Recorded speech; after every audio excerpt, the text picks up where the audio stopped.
Hello दोस्तों, मैं साक्षी आपको साक्षी मैथ पर स्वागत करती हूँ। पिछले क्लास में मैंने क्लास 9 का एक्सरसाइज 6.1 ठीक है, जो कि दो चल वाले लैखिक समीकरण है, उसका क्वेश्चन नंबर 7 तक करवा दिया था, 6 तक करवा दिया था और आज मैं उससे आगे करवाने जा रही हूँ। तो प्लीज वीडियो को स्किप मत कीजिएगा, अंत तक जरूर देखिएगा और जो नए हैं इस चैनल को सब्सक्राइब भी करिएगा। तो चलिए देखते हैं आपका क्वेश्चन नंबर जो 7 है वो क्या कहता है। तो क्वेश्चन नंबर 7 आपका हेडिंग तो दिख ही रहा होगा, क्या है पढ़ देते। निम्नलिखित समीकरणों को कम से कम 3 हल ज्ञात करें। आपको क्या रहा है, जो समीकरण 4 दे लो कि 1 2 3 4, इसका कम से कम 3, कम से कम मतलब 3 से ऊपर होना चाहिए ना, 3 से कम मतलब 3 से कम तो नहीं होना चाहिए, ठीक है। तो चलिए हम निकालते हैं। और मैंने बता दिया था आपको जो चैप्टर्स हैं दो चल वाले लैखिक समीकरण, इसका मतलब है कि दो चल होना चाहिए, जैसे कि x + y = 1। ये एक समीकरण है दो चल वाले, दो चल है 1 1 2। और ये भी मैंने बोला था कि दो चल वाले लैखिक समीकरण के अनेक हल हो सकते हैं। वो कैसे, जैसे कि हम यहाँ पे x का वैल्यू 0 लेके चले तो y = क्या हो जाएगा, ये 0 इस पर जाए तो माइनस हो जाए तो y = 1 हो गया। फिर हम y को 0 ले ले तो x बराबर 1 होगा। इसी प्रकार अनेक हल -1 -2 कुछ भी लेके करेंगे, एक का मान देंगे दूसरे का मान निकलेगा, तो जो हल निकलेंगे ये बिल्कुल सही होगा हमारा, ठीक है। तो ये हमने आपको रिवाइज करवा दी। तो इसी प्रकार आपके कुछ समीकरण है, इसका कहला है हल निकालने के लिए। तो चलिए हम निकालते। पहला समीकरण आपको दिख रहा है, क्या है भाई, 5x + 3y = 4। 5x + 3y = 4। तो देखिए इसमें दो चल आपको दिख ले, एक x है एक y है। अब कम से कम 3 हल इसका निकालना है, तो कोई बात नहीं, पहले हम एक को साइड कर लेते, मतलब कि इसको क्या कर लेते, जैसे कि इसको हम x या y के टर्म में ले आते हैं। जैसे कि देखिए हम x को साइड कर लेते हैं और y को अंक के बीच में घुसेल देते हैं। जैसे कि 5x = 4, ये प्लस में 3y उस पर जाएगा तो माइनस में 3y, तो x = 4 - 3y और ये गुना में इस पर लगा तो बटा में। तो हमने क्या किया, यहाँ पे y को इस अंक के बीच में छोड़ दिया, लेकिन x को एक अलग कर दिया। अब यहाँ से क्या होगा, ऐसे हम अंदाज से करते, क्या भाई y का मान 1 दे के देखते हैं, अब तो x का मान क्या होगा निकालते। अब हमने क्या किया, इसको एक टर्म में बदल दिया ताकि हमें करने में आसानी होगी, ठीक है। तो अब देखिए हम y का मान लेके चलते, x का मान खुद ब खुद निकलेगा। y का मान लेके चलते, x का मान खुद निकलेगा। y का मान क्या ले, कुछ भी ले सकते हैं, कुछ भी अपने मन से कुछ भी ले सकते, माइनस में या प्लस में या 0 कुछ भी। तो हम 1 लेके चलते, जब y का मान हम 1 लेते हैं तो x का वैल्यू क्या होगा, = 4 - 3 × 1/5। तो 4 - 3/5, 4 में 3 गया 1/5, तो x का वैल्यू 1/5। जब हम y का वैल्यू 2 ले लेते हैं तो x = 4 - 3, y का वैल्यू 2/5, तो 4 - 3 दूनी 6/5।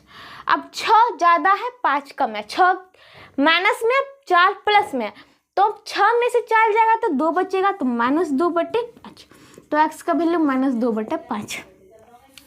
अब हम क्या करते हैं, इसी प्रकार y का वैल्यू अब 0 ले लेते हैं, तो 4 - 3 × 0/5 = x = 4। अब -3 × 0 0/5, तो 4 में से 0 गया तो 4/5। तो जब हमने y का वैल्यू 0 लिया तो x का वैल्यू क्या निकला, 4/5। अब हम क्या कर लेते हैं, अब उल्टा भी कर सकते हैं, क्या भाई, x का मान ही 1 ले लेते हैं, तो कुछ नहीं, x बराबर 1 लग दो, तो 4 - 3 y/5, तो ये इस पर लगे तो गुना में हो जाएगा, तो 5 = 4 - 3y। अब ये क्या करते हैं, तो 5 इसको हम क्या करते हैं मतलब कि जो प्लस में 4 है इस पार ले आते तो -4, तो 5 - 4 इक्वल टू -3y, तो 5 में से 4 गया 1 equal to -3y, y equal to 1/-3, तो y इक्वल टू -1/3। जब हमने ये x का मान रखा था, x का मान 1 रखा तो y का वैल्यू आया -1/3। तो इसी प्रकार जैसे कि हमने निकाला ना, एक समीकरण थे, इससे क्या था कम से कम 3 निकालो, हमने 4 निकाला। इसी प्रकार हम कई निकाल सकते हैं, बहुत से बहुत ज़्यादा निकाल सकते हैं। और ये बात है कि ये जो हम x का और जो y है, जब हम x का मान 1/5 दे और y का मान 1 दे तो इस समीकरण को हल करेंगे ना निश्चय रूप से होगा, क्योंकि हमने एक का मान पुट किया था और दूसरा खुद बाय खुद निकला। हमने उसे मतलब कि अपने मन से मनगढ़ंत कहानी नहीं बनाई है, ठीक है। तो उसी प्रकार हमने जब x का मान 1/5 देंगे तो y का मान भी 1 देंगे इसमें, तब जाके ये 4 निकलेगा। जैसे कि आप देख लीजिए, आपको विश्वास नहीं हो रहा है तो 5 इंटू एक्स का वैल्यू 1/5 देते हैं प्लस 3 इंटू वाई का वैल्यू 1 देते हैं इक्वल टू 4 आना चाहिए। तो 5 5 गया, ये हो गया 1 plus 3 Ekam 3 equal to 4, 3 1 4 equal to 4, तो 4 बराबर 4 आए ना। तो ये सभी हल होंगे। और हमने इस प्रकार नहीं लिखा है कि x का मान ये दो फिर ये आएगा, ऐसा नहीं लिखा है। जब x का मान 1/5 देंगे तो y का वैल्यू 1, जब x का मान -2/5 देंगे तो y का वैल्यू 2, जब x का वैल्यू 4/5 देंगे तो y का वैल्यू 0 आएगा, और जब x का वैल्यू 1 देंगे तो जाके y का वैल्यू -1/3 आएगा। तो हमारा हल कितना हुआ ये ध्यान से गिनिए, ये नहीं कि 1 2 3 4 5 6 7 8, ऐसा नहीं होगा, ये गलत है। आपका हल ये 1 हल हुआ, ये आपके 2 हल हुए, ये आपके 3 हल हुए और ये चौथा हल। लेकिन आपको क्या लाए थे कम से कम 3 निकालो, तो हमने 1 ज्यादा निकाल दिया, ठीक है। इसी प्रकार आप कई निकाल सकते हैं, एक ही क्या बहुत से ज्यादा निकाल सकते हैं। तो ये आपके पहले समीकरण थे। अब अगले भी समीकरण है, इसी प्रकार निकालेंगे।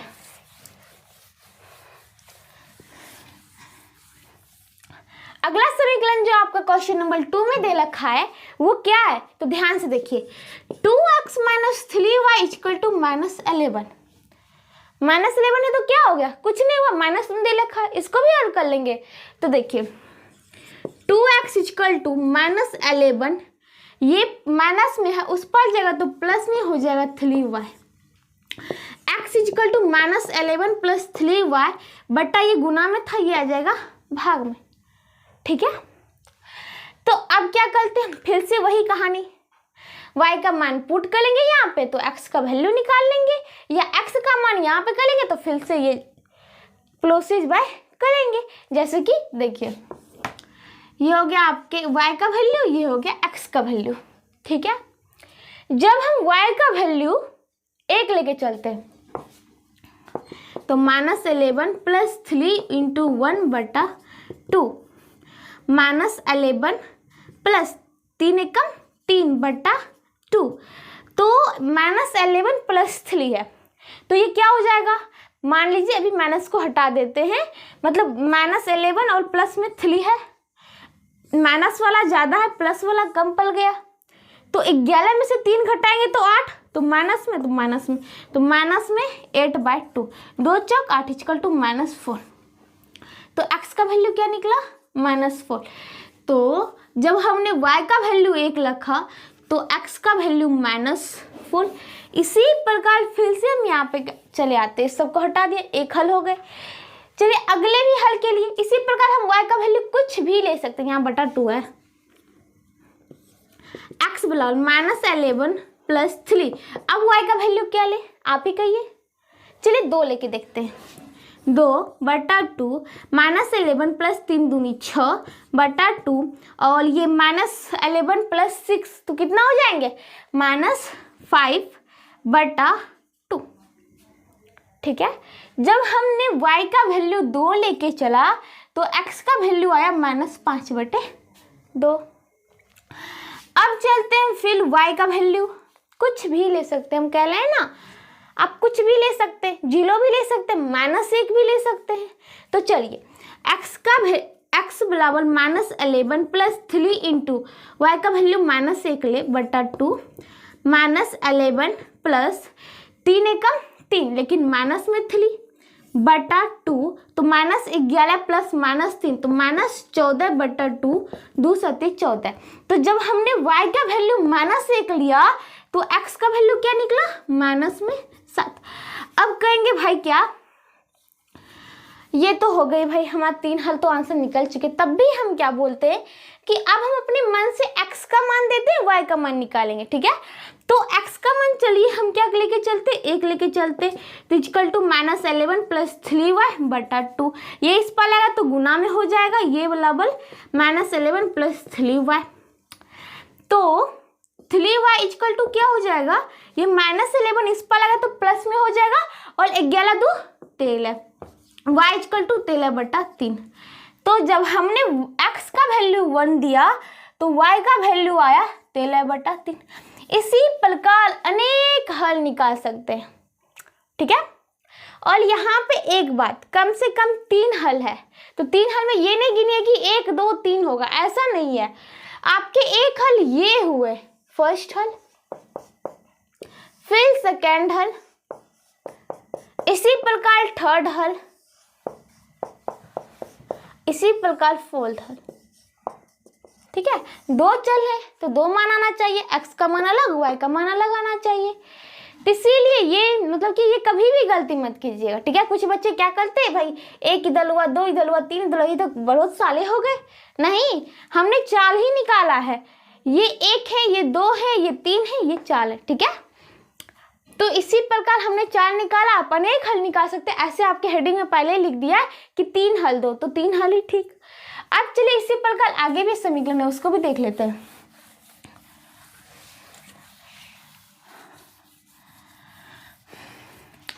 आगे जो समीकरण है आपके क्वेश्चन नंबर 2 तो हो गए।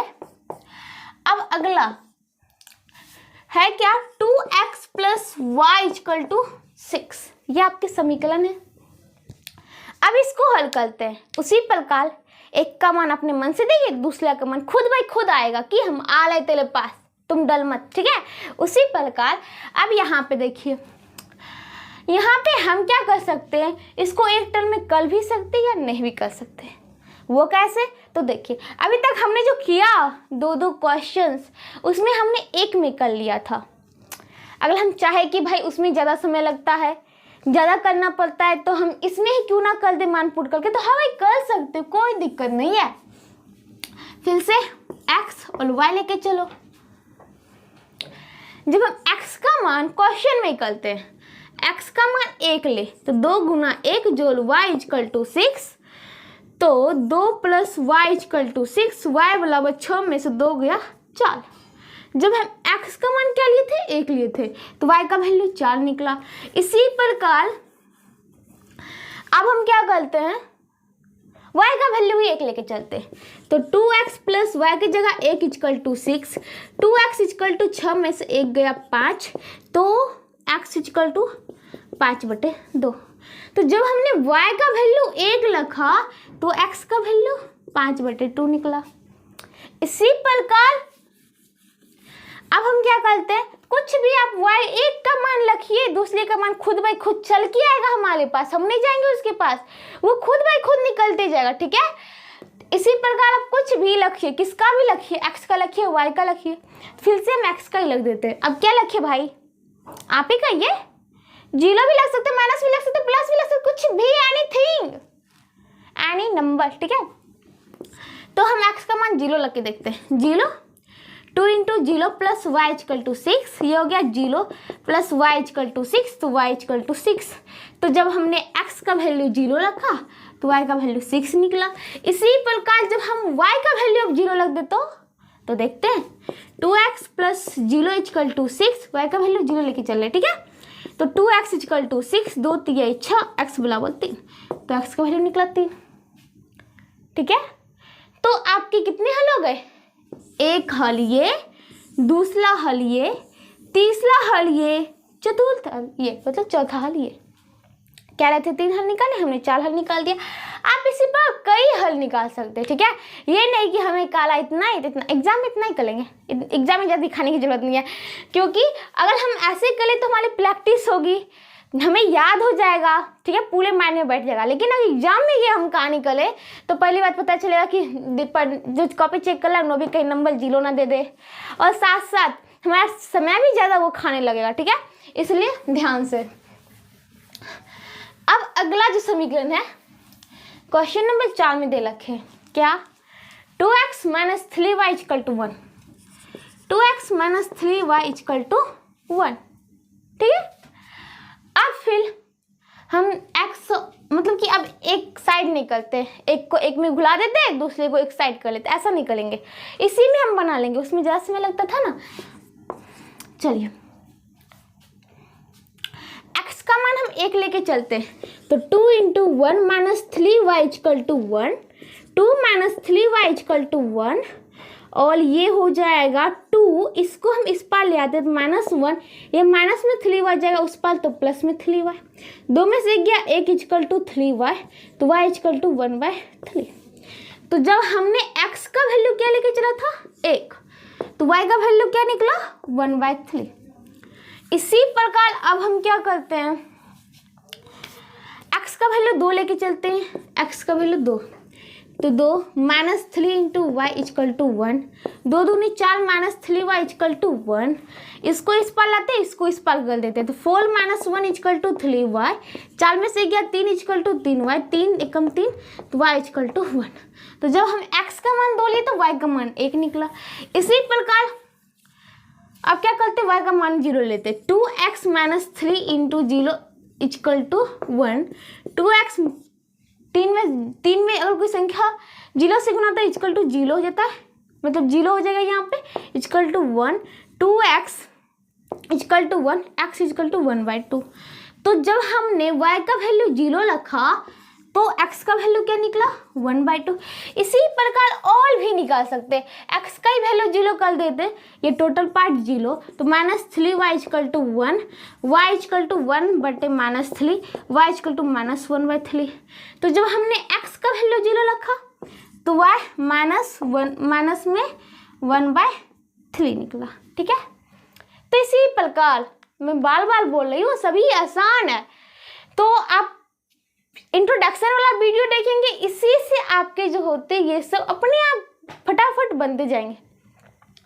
तो आपके इसके भी जो थे 3 हल के बजाय 4 हल निकाल दिया, एक हल आपके ये हुए, दूसरे हल ये हुए, तीसरे हल ये हो गए, मतलब चौथे हल ये हो गए, ठीक है, ये फर्स्ट।